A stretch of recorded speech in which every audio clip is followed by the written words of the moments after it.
Hello, friends. Welcome back to Alessa's Corner. I am Alessa, and today I'm playing with scraps. Yeah, we have scrap of paper, and we're going to turn them into something beautiful.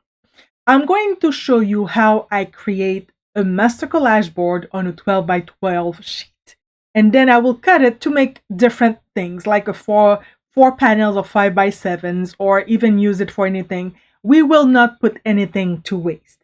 Either you are a journal maker, card maker, or you just can't throw away pretty paper. Guilty of charts. So grab your scraps and let's get crafty together. Let me show you what I'm using today. Of course, you can shop your own stash and adjust as you go. This is your time to do whatever you love. We love flexibility. And you will need 112 by 12 cardstock or piece of paper, whatever that you have as your base, packaging or whatever. A mix of scrap papers, book pages, magazine bits, tissue paper, painted scraps, gel prints, anything you have. You will be using either glue stick, you can use glue, you will need scissors, ruler, cutting mat, paper trimmer, nothing fancy. Just things that you probably already have in your crafty corner. So for me, normally I don't really take the time to arrange. I just put, the paper together. And this is one thing that I use with just arranging scraps on that 12 by 12 paper with colored cardstock. I sometimes like to see what I have and I'm just laying them down, overlapping pieces and mixing textures, colors, and patterns. There's no right or wrong here. Think of it's a playtime. Don't worry if it looks messy. At first, overlapping is what gives that final board that beautiful layered look, in fact, right?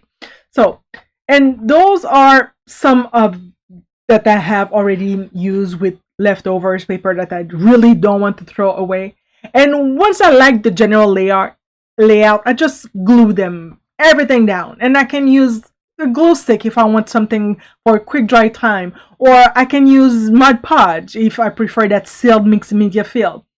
I smooth out any big wrinkles, but I don't stress about every little bump. A little texture is part of the charm. And adding extra bits here and there that will give you what you like. If you want more depth, this is a great time to probably bring, some washi tape if you want, or stenciling, or even in that case, what I did here, I use, stamps. I just stamp randomly just about it. And remember, we are building a background, so keep it loose and fun. The other thing that I will let you know is let it dry before you start trimming it. Because from dryness will really give you, a sharp edges. And once everything is really glued down, I really let that for a few minutes. Go take care of something else and come back. When I feel it's dry, I will come in with my scissors or paper trimmer to give me that, to cut the trim, the excess, the overhanging, and just give that nice clean finish of a 12 by 12 square. And when we have that finished board, I will show you how we're going to cut that to make it, I will cut this one and show you how we're going to make it happen. The magic happen. So I will bring my trimmer. And with that finished board, I will do a little bit of mystery cutting. I will flip it around. I don't want to see what I'm cutting. I will just go for the surprise.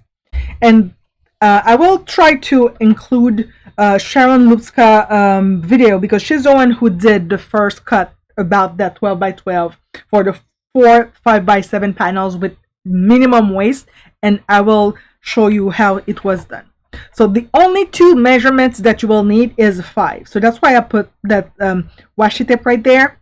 So I will go up to 5 here, and I will bring my trimmer to 7.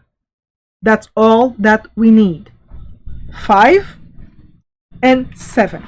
Okay, that's all.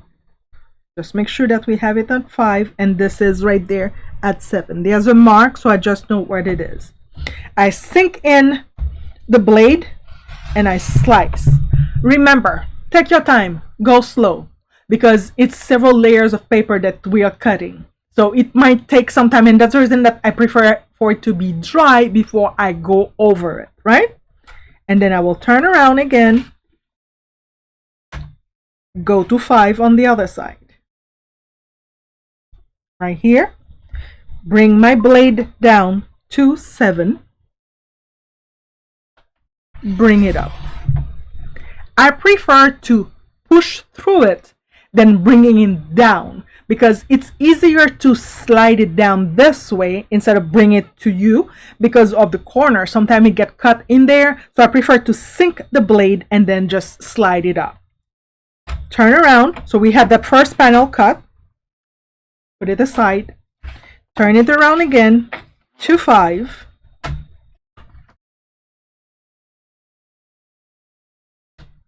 bring my blade down to 7, stick it in, pull it up, dropping stuff on my desk, 2, and I will do the last cut again to 5, bring my blade down to 7, slide it up slowly. If I have resistance, I will probably try to do it again, and that's it. We have 4 5x7 panel with 2-inch waist. That's it. That's all that we have.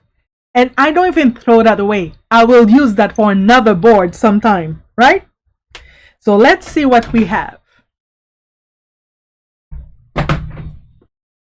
This is our final project. We're gonna have like 2 that are in portrait format and 2 that will be in landscape. So if you want to pay attention to that when you're cutting, that's also a good thing. 2 portrait, 2 landscape. And now I have 4 panels. So now I have like 4 panels that I can use for either journaling, either for a card, or whatever that I want. I will show you other things that I have done. Let me put that aside and I'll show you.